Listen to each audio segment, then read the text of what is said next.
زړه په څو قسمه دی. راځئ نن در باندې د نالج نه ډک بیان واورم چې زړه په څو قسمه دی د انسانانو. نو چېرته هم مه ځئ، راځئ زموږ سره اوسئ. ډېر قیمتي بیان دی.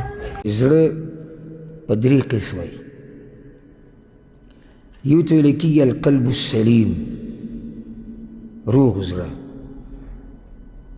او دا روغ زړه چې دی دا د پیغمبرانو او د نیکانو خلکو وي. زړه څنګه روغي؟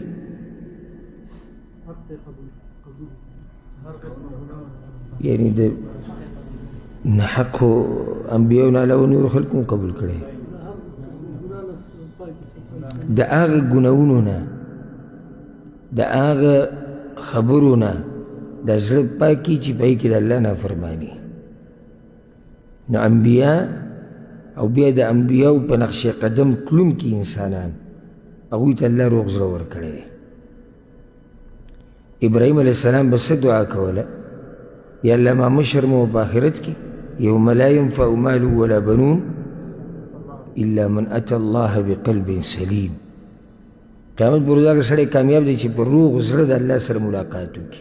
روغ زړه دې ته وایي چې دی د منافقت نه، د کفر نه، د شرک نه، د حسد نه، د بغض نه، د ګناهونو نورو نه د دې نه پاکي. دویم قسم زړه دی القلب المیت، مړ زړه، او دا د کافر زړه دی. دریم قسم دی القلب المریض، بیمار زړه، ناروغه زړه. القلب المریض دا د چا زړه دی؟ صرف د منافقانو او د کمزورو مؤمنانو. بیا په بیماری کې فرق دی. منافقانو هغه کې بیا بیماری غټه ده، کمزورو مؤمنانو هغه کې بیا بیماری بل شان ده. خو بیماری پکې شته، ځکه خو ایمان کمزوری دی، ځکه خو په ګناهونو کې واقع دی، ځکه خو د الله په نافرمانیانو کې سحر کوي او ماښام کوي، ځکه چې زړه څه دی؟ زړه بیمار دی.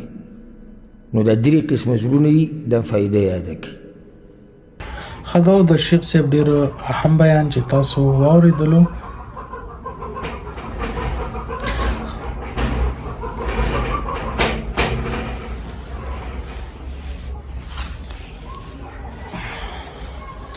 خداو د شیخ صاحب ډېر اهم بیان چې تاسو واورېدلو چې زړه په څو قسمه دی، په درې قسمه دی. درې قسمه باندې دی شیخ صاحب په ډېرې قیمتي خبرې کړې وي. چېرته هم مه ځئ، مونږ سره اوسئ. ملاویږو تاسو سره په یو نیکسټ ویډیو کې په یو نیکسټ ټاپک باندې. راکړئ موږ له اجازت. السلام علیکم ورحمت الله.